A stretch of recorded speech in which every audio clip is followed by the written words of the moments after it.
अगर आपका दिल देशभक्ति से धड़कता है तो वीर सावरकर की कहानी सुनना आपके लिए जरूरी है।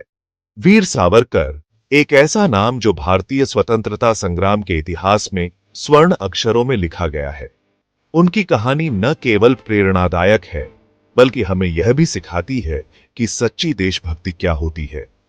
28 मई 1883 को महाराष्ट्र के भागुर गांव में जन्मे विनायक दामोदर सावरकर ने छोटी उम्र में ही क्रांति की चिंगारी महसूस की।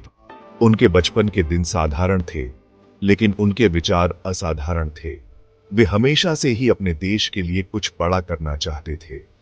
1904 में उन्होंने अभिनव भारत संगठन की स्थापना की, ताकि भारतीय युवाओं को ब्रिटिश शासन के खिलाफ संघर्ष के लिए तैयार किया जा सके।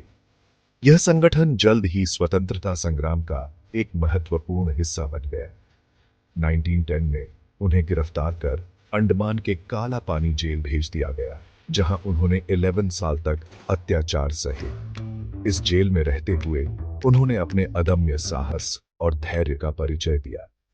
जेल में रहते हुए उन्होंने 1857 का स्वतंत्रता संग्राम जैसी महत्वपूर्ण किताबें लिखी, जिन्हें ब्रिटिश सरकार ने तुरंत बैन कर दिया। उनकी लेखनी ने भारतीय स्वतंत्रता संग्राम को एक नई दिशा दी। जेल से छूटने के बाद सावरकर ने हिंदू राष्ट्र और राष्ट्रवाद के विचार को जन जन तक पहुंचाया। उन्होंने अपने विचारों से लाखों लोगों को प्रेरित किया और उन्हें स्वतंत्रता संग्राम में भाग लेने के लिए प्रेरित किया।